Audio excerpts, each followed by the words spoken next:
इस वीडियो में हम लोग our run away kite by Lucy Maud Montgomery का यूनिट 2 पढ़ेंगे। सबसे पहले आप लोग इस यूनिट के वर्ड मीनिंग नोट कर लीजिए, उसके बाद हम लोग टेक्स्ट पढ़ेंगे। अगर आप लोगों ने इस लेसन का यूनिट 1 का वीडियो नहीं देखा है तो इस वक्त ऊपर राइट साइड में दिए गए आई बटन पर क्लिक करके आप लोग वो वीडियो देख सकते हैं।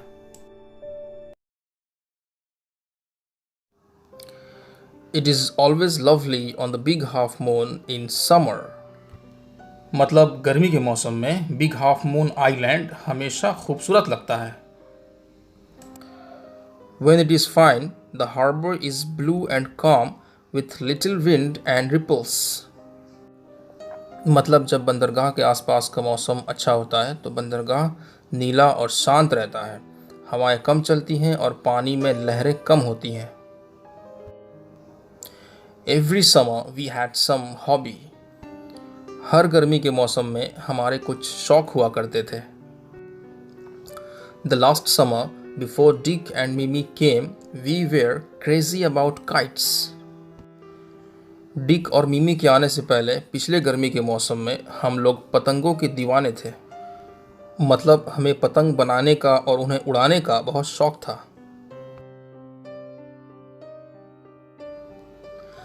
A boy on the mainland showed Claude how to make them. Mainland में एक लड़के ने क्लॉड को दिखाया था कि पतंग कैसे बनाया जाता है। यूनिट 1 में हम लोगों ने पढ़ा था कि सर्दी के मौसम में ये लोग मेनलैंड चले जाते हैं क्योंकि सर्दी के मौसम में बंदरगाह बर्फ़ से जम जाता है। तो जब ये लोग सर्दी के मौसम में मेनलैंड गए थे तो वहाँ पे एक लड़के ने क्लॉड को पतंग बनाना सिखाया था। Back on the island, we made plenty of kites. Island पे वापस आने के बाद हम लोगों ने बहुत सारे पतंग बनाए। Claude would go around to the other side of the island and we would play shipwrecked mariners, signaling to each other with kites. Claude island के दूसरे तरफ चला जाता और हम लोग पतंगों से एक दूसरे को सिग्नल देते हुए शिपरेक्ड मैरिनर्स गेम खेलते थे। शिपरेक्ड मरीनर्स का मतलब होता है ऐसे नाविक, ऐसे मल्लाह जिनके जहाज़ डूब गए हों या तूफान में बर्बाद हो गए हों। तो नरेटर और क्लॉड पतंगों से गेम खेलते थे जिसमें वो लोग नाविक या मल्लाह बनते थे, ऐसे मल्लाह जिनके जहाज़ डूब गए हों या तूफान में बर्बाद हो गए हों। We had a kite that was big and covered with lovely red paper. हमारे पास एक बड़ी सी पतंग थी जो लाल रंग के खूबसूरत कागज़ से ढकी हुई थी।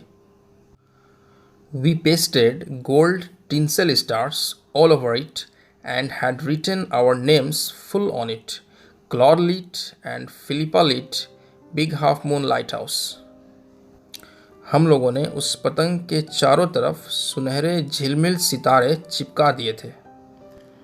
यानी हम लोगों ने पतंग के चारों ओर सुनहरे झिलमिल सितारों का झालर लगा दिया था और उस पे हम लोगों ने अपना पूरा नाम लिख दिया था, क्लॉड लीट एंड फिलिपा लीट, और उस पे एड्रेस भी दे दिया था, big half moon light house.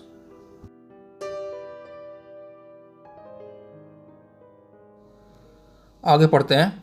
One day there was a grand wind for kite flying. एक दिन पतंग उड़ाने के लिए हवा बहुत शानदार थी। I am not sure how it happened, but as I was bringing the kite from the house, I tripped and fell over the rocks. मुझे भी ठीक से नहीं पता ये कैसे हुआ, लेकिन मैं जब घर से पतंग ला रहा था तो मैं लड़खड़ा के पत्थरों के ऊपर गिर गया। My elbow went clear through the kite, making a big hole. मेरी कोहनी पतंग के आर पार हो गई, जिसकी वजह से पतंग में एक बड़ा सा छेद हो गया। आगे पढ़ते हैं। We had to hurry to fix the kite if we wanted to send it up before the wind fell. हम लोगों को पतंग को जल्दी जल्दी ठीक करना था अगर हम लोग उसे हवा के रुकने से पहले ऊपर भेजना चाहते थे तो। We rushed into the lighthouse to get some paper. कुछ कागज़ लाने के लिए हम लोग दौड़ के लाइट हाउस के अंदर गए। We knew there was no more red paper. हम लोगों को मालूम था कि लाल रंग का कागज़ और नहीं था। We took the first thing that came handy, an old letter lying on the book case in the sitting room. पहली चीज़ जो हमें काम की दिखी हमने उसे उठा लिया। तो हम लोगों ने लाइट हाउस से क्या उठाया? एक पुरानी चिट्ठी जो सिटिंग रूम में बुक केस के ऊपर पड़ी हुई थी। We passed the kite up with the letter, a sheet on each side, and dried it by the fire. हम लोगों ने चिट्ठी के कागज़ का एक एक टुकड़ा पतंग के दोनों तरफ लगाकर पतंग में पैबंद लगा दिया और हम लोगों ने पतंग को आग दिखाकर सुखा दिया। We started out and up went the kite like a bird.